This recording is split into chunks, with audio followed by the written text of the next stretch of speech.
mentioned. Furthermore, the majority decision even points out that paragraph 1 of the provision that I'm mentioning in this case does not contain an election regarding the different types of arbitration for an investment. In other words, cannot be deemed consent to uncitral arbitration. And the second paragraph expressly provides for CNUDMI rules if the parties are unable to reach a agreement on the arbitration options, which is precisely what's occurring in this case. The dissident opinion in Credire, in keeping with the dissident opinion in Duquesa, underscores that arbitration consent is only found in the default option in the second paragraph and is limited to an uncitral arbitration.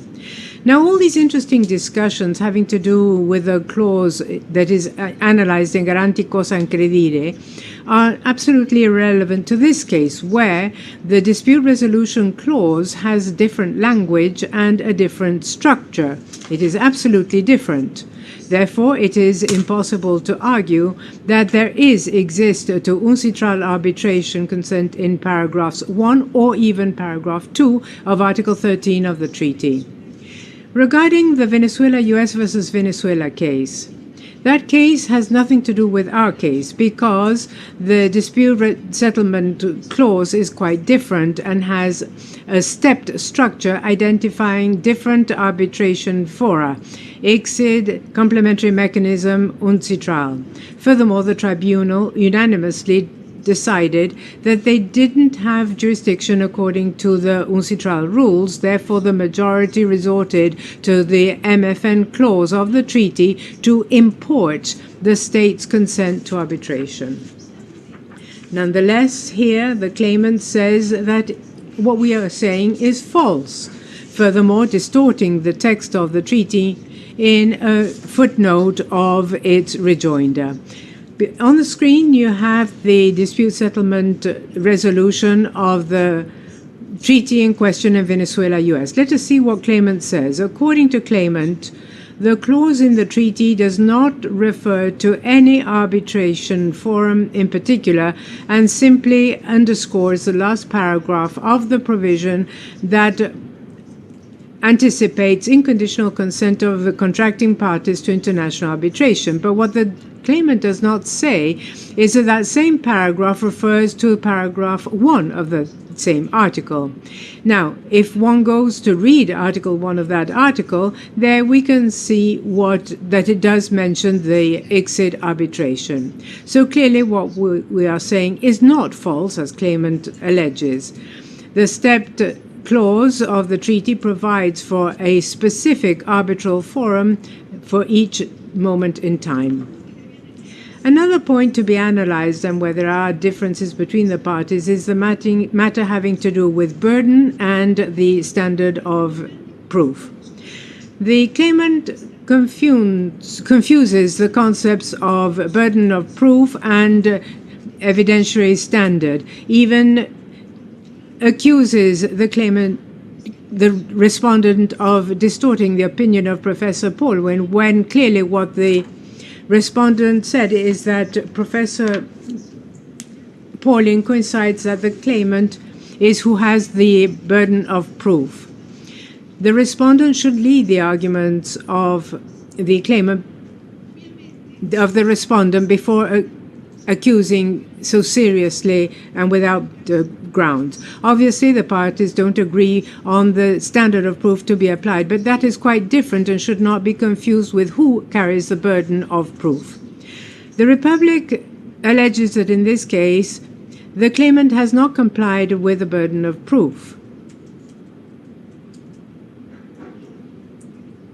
and has not been able to prove clearly and unequivocally Article 13 of the treaty contains an offer to consent to uncitral arbitration. In accordance with international law, the standard of proof when it comes to consent of a sovereign state to international arbitration is higher than the standard of proof having to do with other matters. There are many tribunals that support this interpretation. The claimant simply ignores them and does not want to rebut them. Because of time constraints, I shall not refer to each decision of these tribunals. In the coming 5 slides, we list a number of decisions by international tribunals that concluded that the consent of a state to international arbitration has to be clearly and unequivocally demonstrated. The claimant says they don't agree with this standard, but cannot rebut the fact that it is broadly acknowledged in international jurisprudence.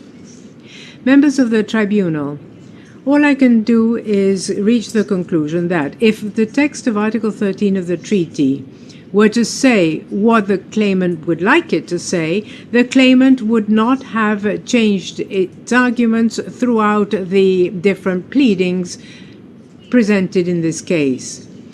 This ranges from, in its notification demand, the text of paragraph 1 of Article 13 contains open consent by the Republic to refer this dispute to arbitration in accordance with UNCITRAL rules. To then later say that the correspondence exchanged between the parties at the beginning of the arbitration became the consent of the Republic to UNCITRAL arbitration, furthermore using the opinion of a legal expert that had to write over 70 pages on this topic, and 2 witnesses who allegedly confirmed that the intention of the contracting parties was to include consent to international arbitration in Article 13, and this without the support of any contemporary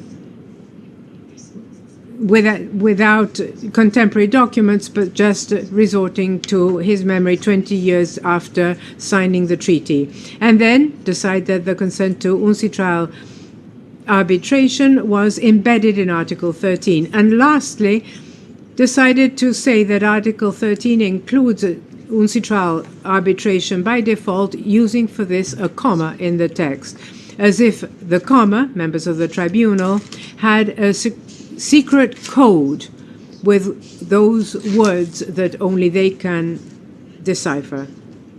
Members of the tribunal, here I end my intervention. I thank you very much for your attention, and now I give the floor to my colleague Gabriela Alvarez, who will talk about the most favored nation and the distinction between investor and indirect investor. Thank you very much, Claudia. Thank you, distinguished members of the tribunal. My partner has clearly shown that it is impossible to seriously support that Article 13 has consent to UNCITRAL arbitration.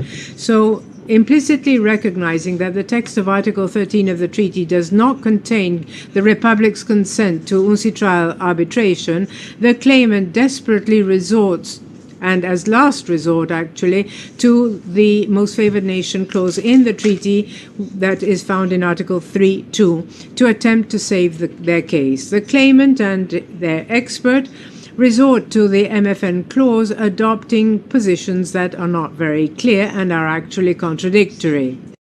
They even try to assert a very specific application of the MFN clause, something that never before has been seen. As you can see on this slide, the claimant first says that in reading of Article 13 in the context of the MFN clause of the treaty confirms that there is consent to UNCITRAL arbitration, what appears to indicate that it is referring to the MFN clause simply as an additional method of interpretation, but without requesting application of that clause.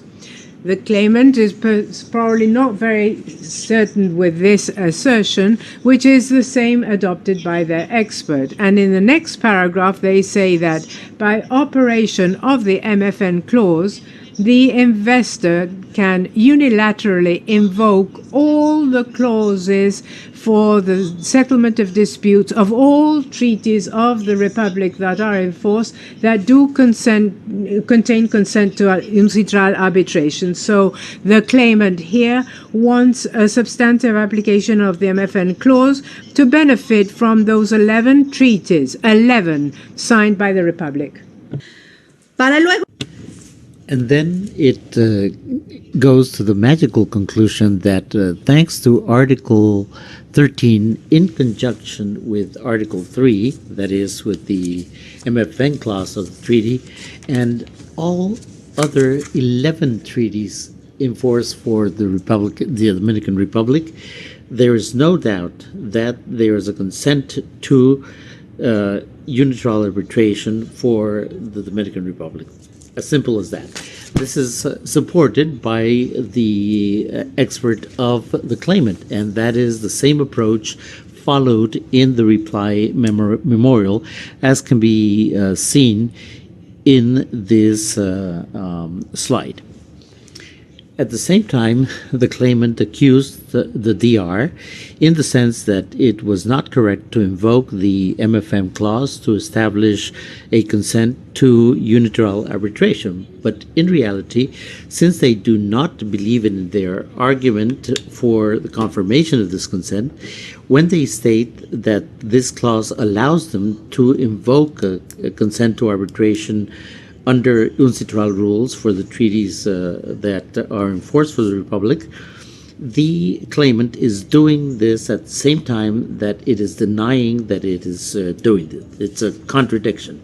Therefore, with none of these methods, it can be established that the Republic agreed to arbitration under UNCITRAL rules for the treaty, and this only evidences once again the weakness of the arguments and the strategy of the claimant. Now we will show once again why none of the positions of the claimant has any legal standing. First of all, it must be stated that it's not possible to maintain that the MFN clause confirms an arbitration consent. They state that the interpretation of Article 13 in the context of the MFN clause contained in the treaty in a certain way confirms the consent of the DR to a UNCITRAL arbitration. The context of a provision cannot be used as an excuse to modify its clear text, and they do not explain how the MFN clause gives context to the clause of dispute resolution of the treaty, and they do not realize that the provision of a treaty is relevant to interpret the sense of the terms of another provision, because there must be a distinction between the context of the provision and the context of the treaty. It cannot be stated that Article 331 of the Convention of Vienna establishes the principle of unity of the interpretation of a provision of a treaty, which means that the person interpreting these clauses must focus on the terms and phrases used in the provision in its logical and grammatical construction. There is no logical or grammatical reason to go to a different clause in a different part of a treaty in order to interpret Article 13, which is the clause for dispute resolution. And therefore, it would be incorrect from the point of view of Article 31.1 of Vienna II to interpret the provision of dispute resolution of the treaty jointly or in the light of the MFN clause. And the mere presence of an MFN clause in an investment treaty cannot be considered as a confirmation of a consent by the state to an UNCITRAL arbitration. Article 33 of Vienna II only allows us to go to complementary means of interpretation, particularly the preparatory work for the treaty and the circumstances of its signature, to confirm this interpretation. The claimant has not said how this can be considered a complementary mean which could be invoked to confirm this interpretation. In any case, it's not possible to confirm an interpretation that does not arise from the application of Article 31 of Vienna II. Once again, in the absence of serious arguments to contest these points, the claimant in his rejoinder ignores them. This should be enough to laid to rest the discussion regarding the application of the MFM clause in this case, because this is what the claimant has stated. It only invokes the MFM clause to confirm the alleged consent to arbitration under UNCITRAL rules. But as we saw before, the arguments of the claimant and its expert are contradictory and confusing, and they go beyond a mere confirmation. And this is the reason why the DR is obliged to refute them. If we try to use the MFM clause in another way, it is clear that the claimant cannot benefit substantively from this clause for a series of reasons. Let's go into some of these reasons, which are explained in a detailed way in our pleadings. First of all, the claimant is not legitimately allowed to request the application of the MFM clause. In order for an investor to benefit from these standards, including the MFM clause, it must show first that it is within the scope of the application of a treaty or the law that it is trying to invoke through the fulfillment of any of the requirements established in this treaty in order to use the rights granted by this treaty. This has been affirmed in the Tribunal in STAD versus Bulgaria, which stated, before requesting a more favorable treatment, an investor must have been submitted to a less favorable treatment, and the conditions for a more favorable treatment under the MFN clause must have been fulfilled. In other words, before a tribunal can apply the MFN clause, the tribunal must have jurisdiction ratione voluntatis, and the conditions of this jurisdiction ratione voluntatis under the BIT cannot be modified through the MFN clause. The claimant does not go into this point in its rejoinder because it merely denies that this is a prior step for the establishment of the jurisdiction of the tribunal. And it gives examples such as the case of Czech versus Hungary. Secondly, the MFN clause cannot be used to import from other treaties a right to begin an international arbitration. The MFN clause in Article 3.2 of the treaty only applies to investments and not investors. This is why it is not applicable in this case, where the claimant is stating that the DR treated him less favorably than other investors in other states. In its rejoinder, the claimant ignores this basic point for the invocation of the MFM clause. Furthermore, the scope of application of the MFN clause cannot be extended to the provision for dispute resolutions in the treaty, and Article 3.2 of the treaty in this case does not refer to the dispute resolution clause as was done in treaties in the cases Duquesa and Venezuela, U.S. But even if the MFN clause could be hypothetically invoked to import provisions from other treaties, in any case it cannot create a consent for UNCITRAL arbitration that is not contained in the basic treaty.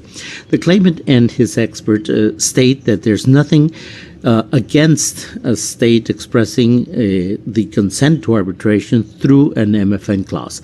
This is merely another attempt by the claimant to try to import a consent for UNCITRAL arbitration from another treaty signed by the DR through an MFN clause.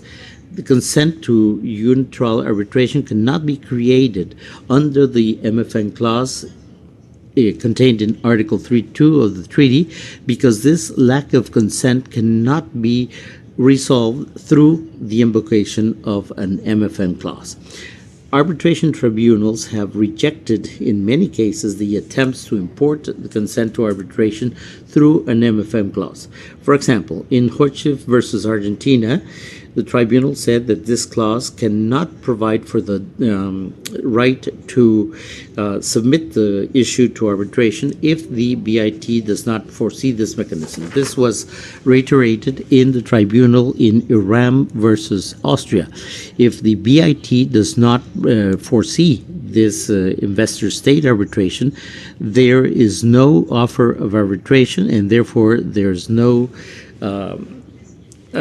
possibility of creation of an arbitration agreement. In the following slide, you can see two cases where the tribunals refused to import consents which did not exist in the basic treaty.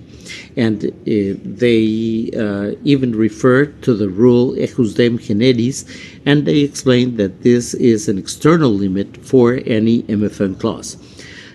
After the presentation of our reply, the tribunal in Hensen versus Venezuela stated this principle clearly and without any doubt. It said that an MFN clause cannot have as an effect to neutralize the conditions of access ratione voluntatis, ratione persona, ratione materia, or ratione temporis, which are contained in a BIT. In conclusion, none of the arguments of the claimant on the application of an NFM clause can save its argument. The tribunal might not even get to the second objection, jurisdictional objection by the Republic, but this tribunal does not have jurisdiction on the case because the treaty does not protect indirect investments or indirect investors, as it is analyzed in the supposed investments by Lichin in the DR. All these investments are indirect, and there is no controversy in this point. When we analyze the definitions of investment and investor in the treaty, we see that the text of both definitions does not indicate in any way that indirect investments are or investors are protected by the treaty. The treaty does not have any reference allowing us to conclude that it can be applied to indirect investments or that the definition of investments can include assets that can be controlled directly or indirectly by the citizen of another contracting party. The scope of the definition refers to the type of right or asset protected under the treaty and not to the form under which these assets are held. The fact that the parties have agreed to a broad definition regarding the assets can be considered investments has no relation to the question of protection of indirect investments.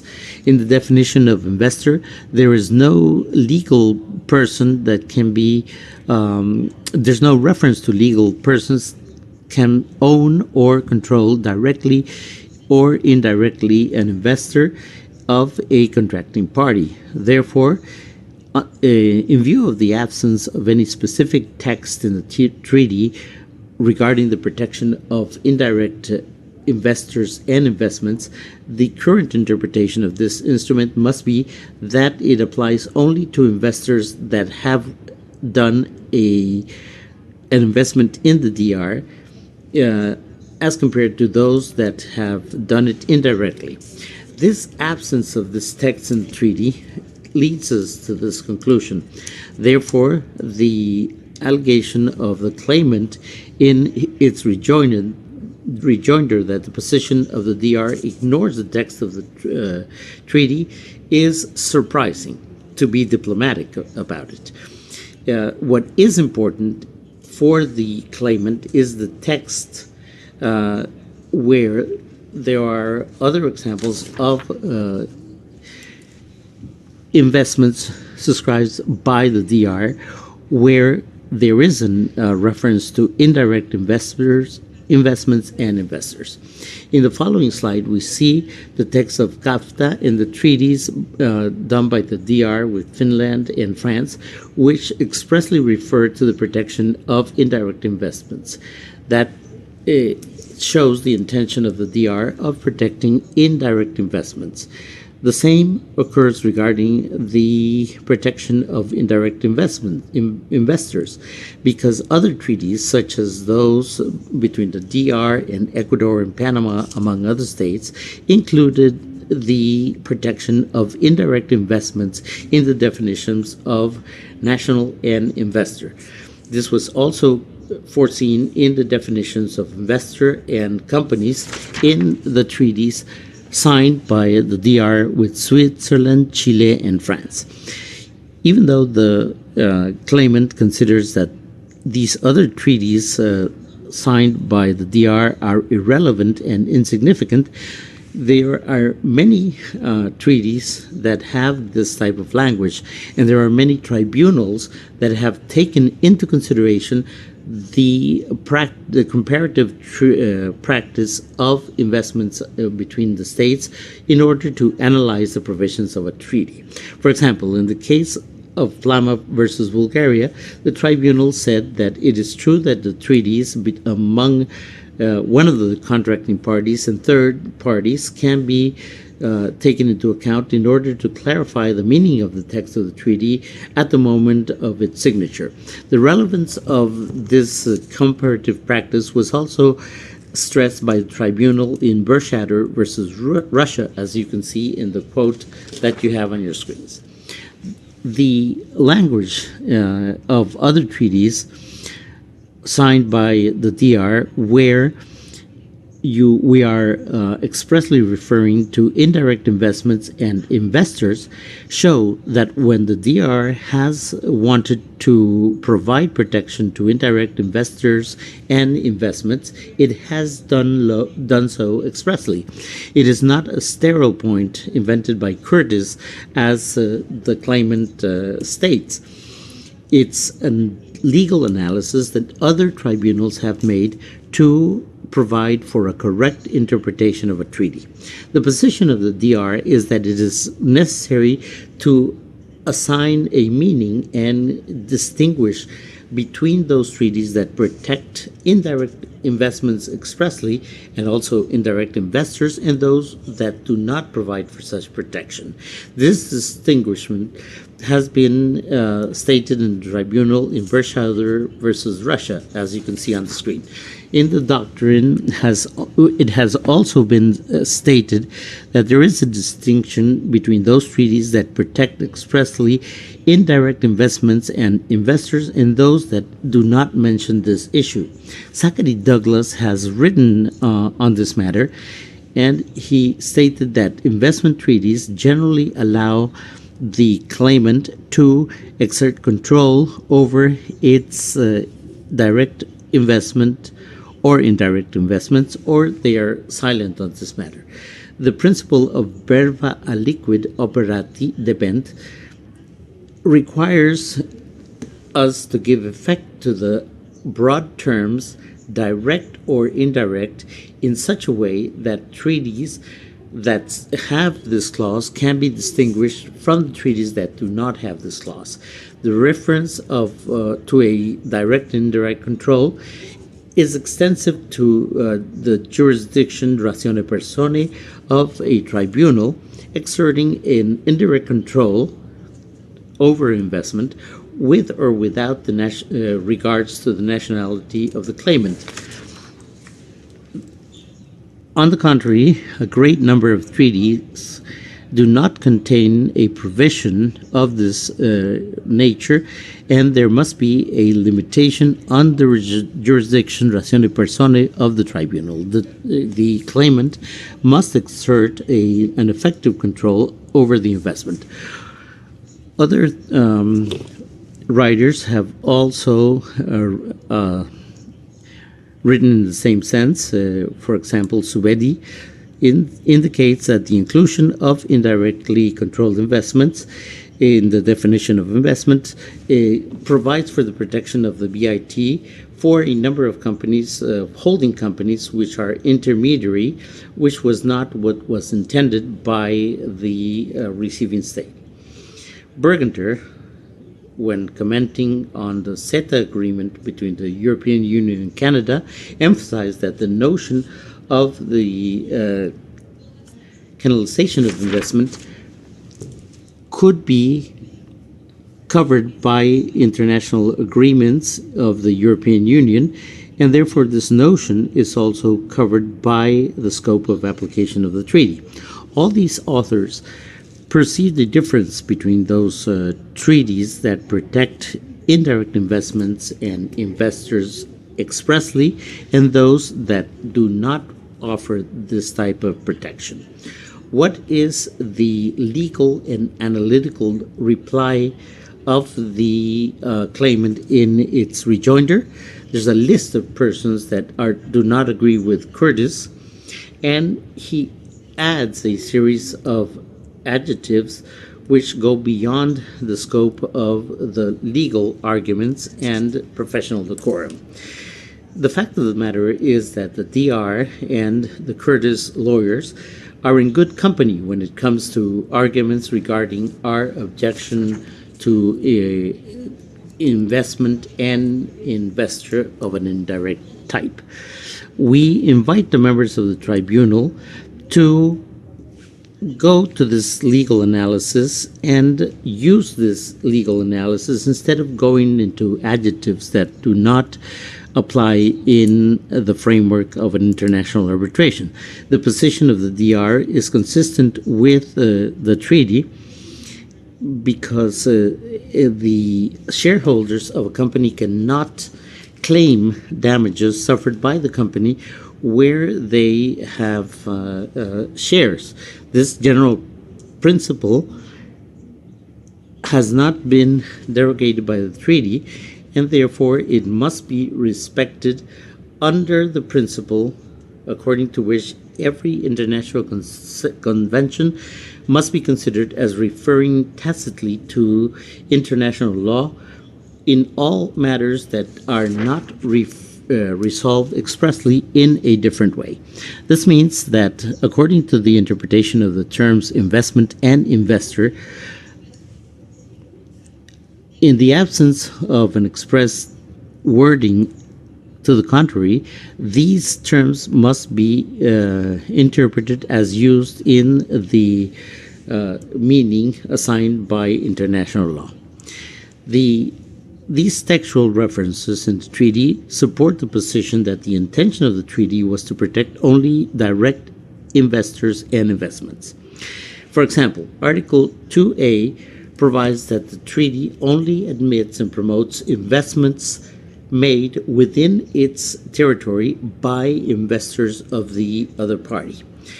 That is to say that only investments made within the territory of the DR by that investor are protected. What's more, Article 1(1)A of the treaty only includes in the definition of investments shares, equity, or liabilities of companies and interests owned by these companies. And the sense of this of the word propiedad, ownership, only extends to those entitled to own and have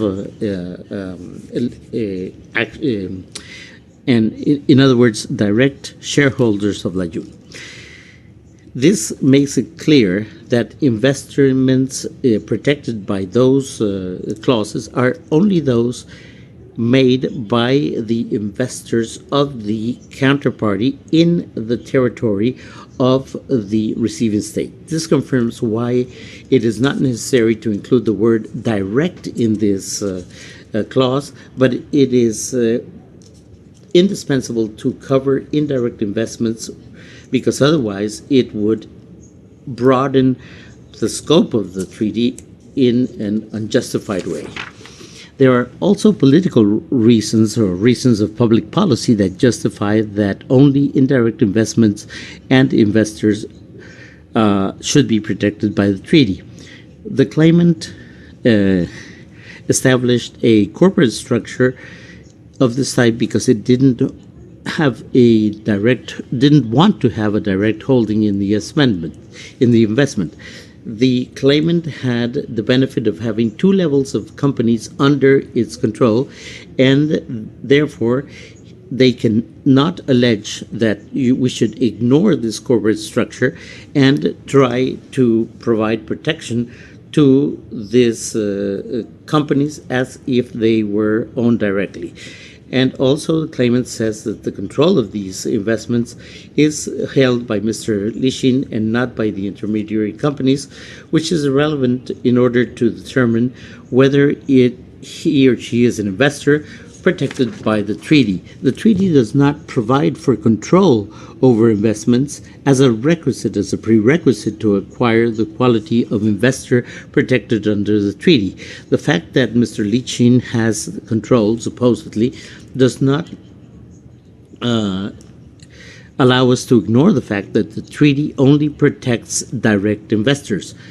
When analyzing the investments, the supposed investments of Mr. Lichin, we see that all of them are indirect. First of all, the actions of Lajun and the lot are property of Nayelo and Wilson, a Panamanian company, and a Dominican company, which are also owned by Lution and Kickman, two Panamanian companies, and not Mr. Lichin. Second, the right to develop a plant, the WTE plant, and the rights under the concession contract are owned by Mr. Lajun, by the company Lajun, and not Mr. Lichin. Therefore, there is no protection to indirect investors and investments. Throughout this hearing, the tribunal will be able to confirm the non-existence of jurisdiction in this case because there was no consent to uncitral arbitration and there is no protection to indirect investors or investments. The evidence and the arguments are on the table and they are self-evident.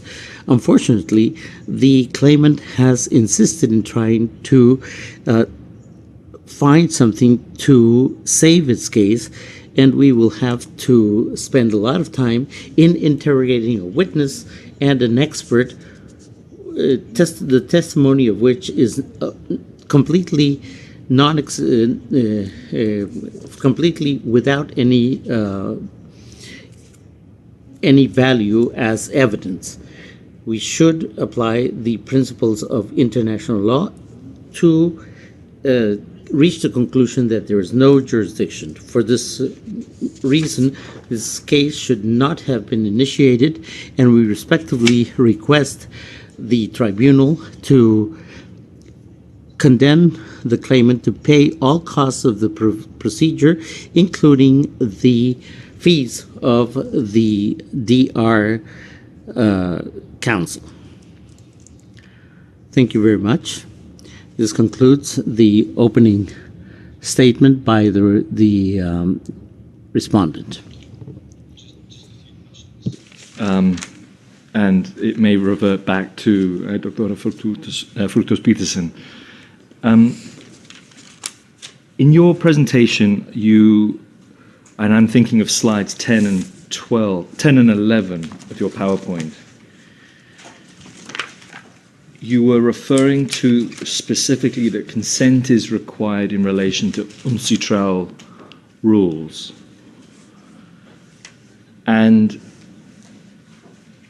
I wanted to ask why. Why do the rules matter?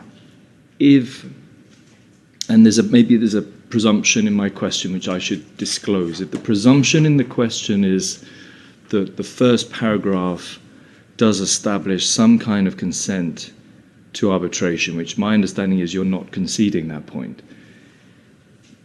But what does it matter that consent has to be specifically to the rules? And I'm conscious of Metal Tech and Heemson that you cited, but can you maybe explain what the rationale is? And again, let me give you a context for where I'm thinking. I completely understand and respect that consent of a state has to be very carefully considered. Consent to arbitration is, one could imagine that it could be sliced in many ways. It could be consent to arbitrate, period, or it could be consent to arbitrate according to a certain set of rules. And I understand your argument in this setting is to consent to arbitrate according to the UNCITRAL rules, and all of that needs to be satisfied. So I just wondered what would be the rationale that the rules have to be specifically consented to?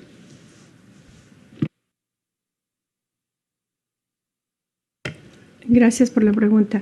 Thank you for your question.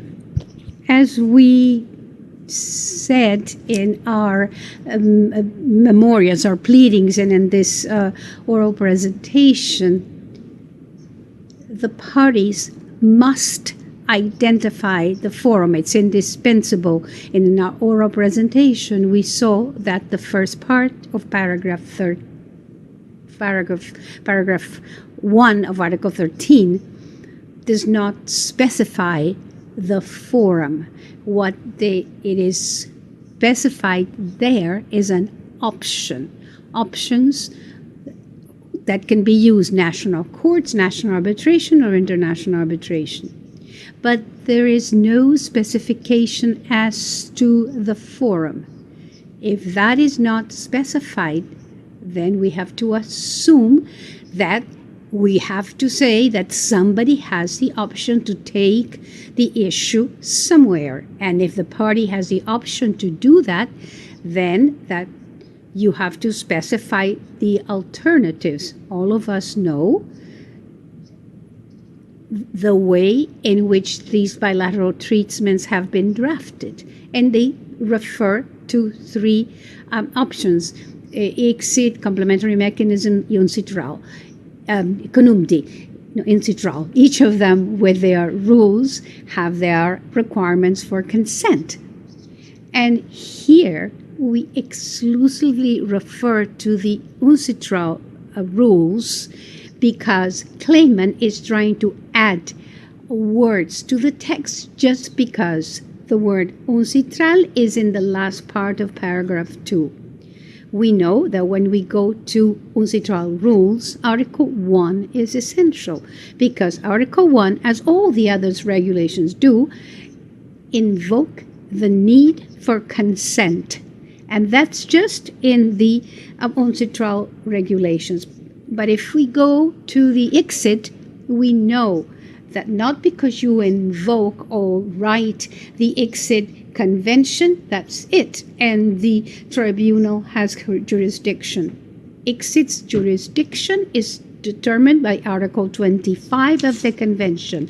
Those requirements have to be complied with for a tribunal under exit rules or under the treaty has jurisdiction. Going back to your initial question, that is why that first paragraph, although it has the magical words international arbitration, is not in itself a consent for the reasons I just mentioned. If we add to that the claimant has the burden to prove the what is the probatory standard of this consent, which is, I think, what you asked, that is a sovereign state has a much higher standard for proof than what we would see in other systems.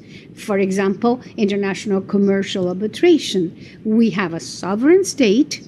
The International Court of Justice has already determined what is that standard. There are several arbitration tribunals that have determined that standard is clear and unequivocal. So that would be my answer.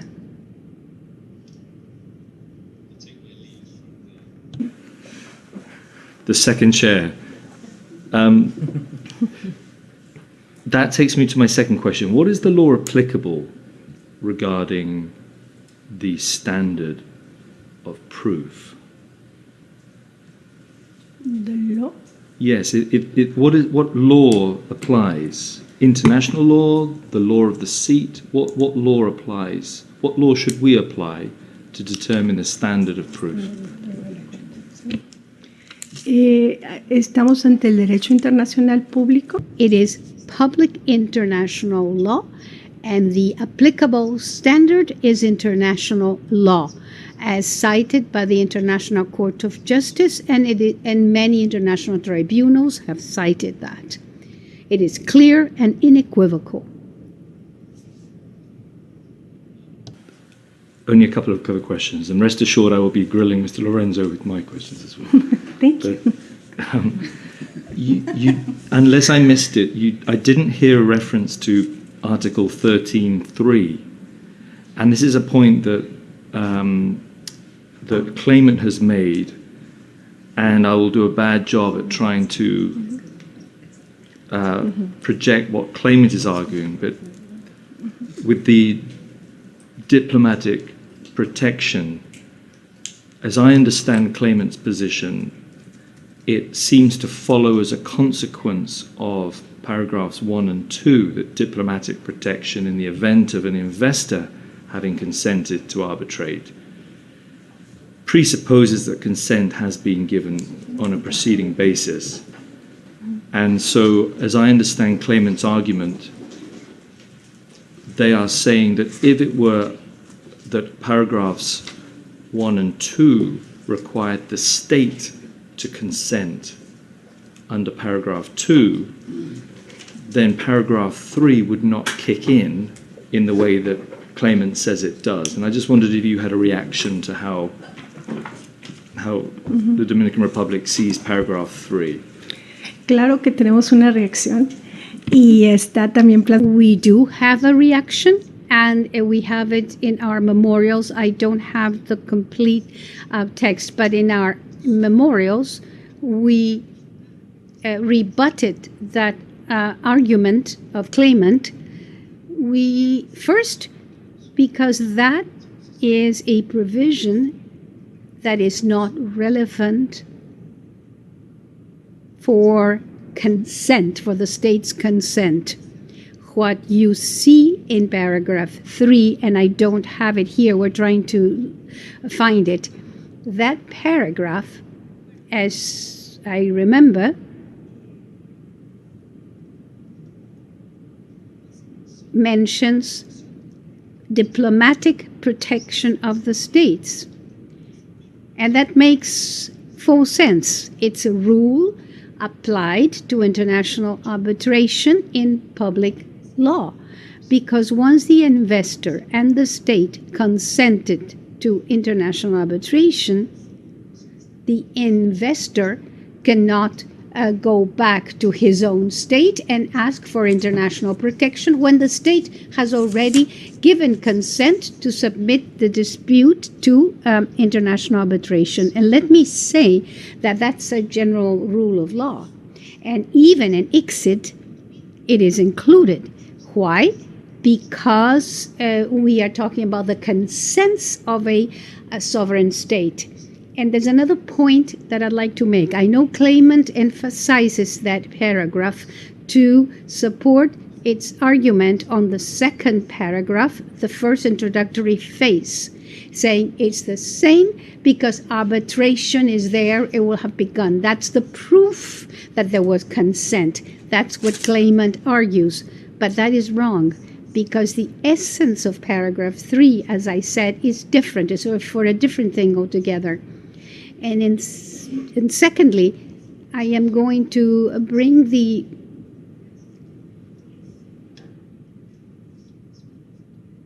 one of the legal authorities we included in our memorial is RL 48, the treaty between Cuba and CARICOM.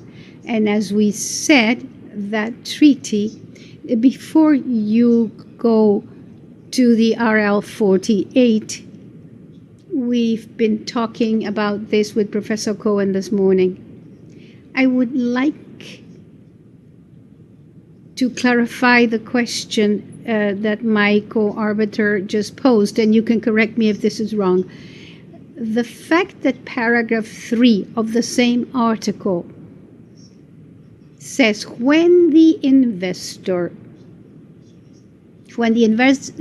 consents,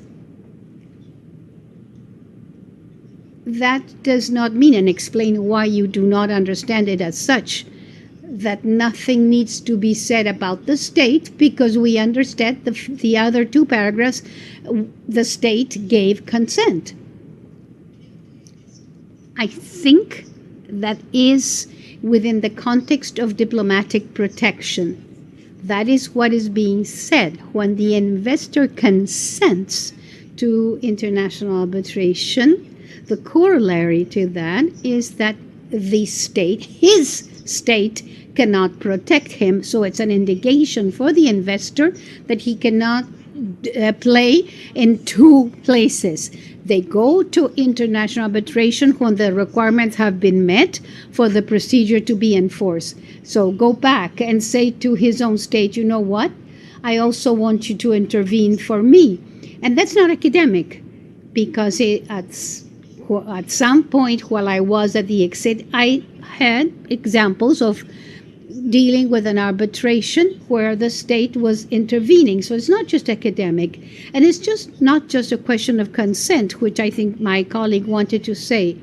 If you look, the treaty CARICOM Cuba, which does not have consent, talks about may agree all the time. It has exactly the same clause. And so the conditions are met for this arbitration. Everybody is playing the game. Let's then play with the same rules. That's all it means. Also, adding to what my colleague has said, the message is directed to who? To the investor, not to the state, because the state is not going to seek diplomatic protection.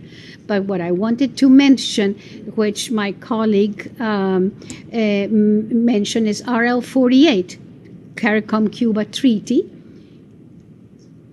which was done in the same conditions as the Echaguarma Treaty of 1973, where there's no consent. You need a separate agreement. And even more, because as Gabriela said, the text is may agree. And even then, in the third paragraph, it is a copy, exact copy of what we see here.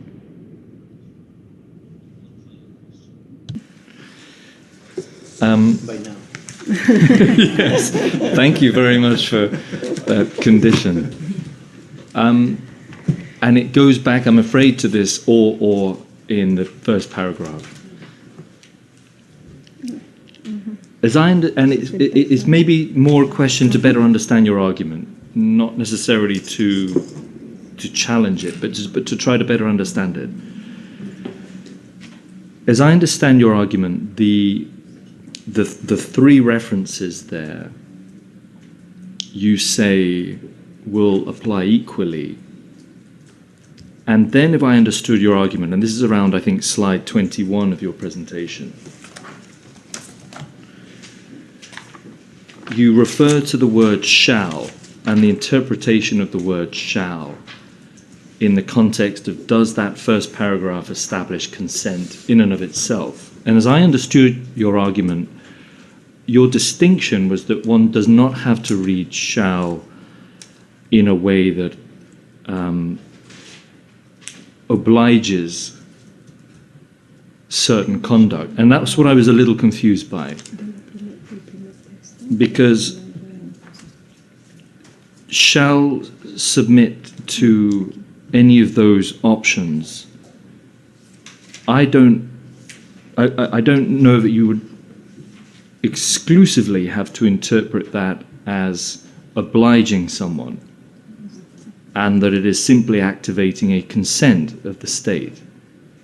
And so I was a little unclear what your distinction was on the sort of almost the mandatory recourse that was coming from your argument, and I was a little confused as to. I wonder if you could help clarify that point for me.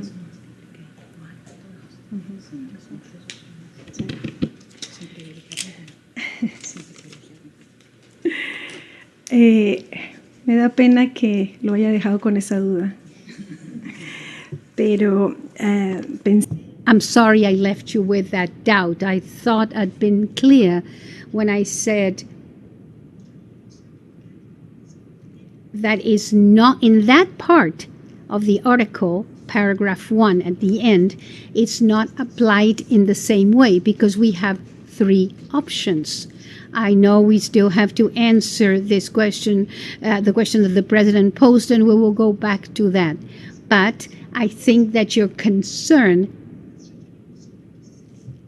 has to do to the fact that we refer to international arbitration, and what it says there shall be submitted, which may mean something mandatory. We are taking the claimant's argument to the absurd. What's clear in jurisprudence and also grammatically is that shall, serán,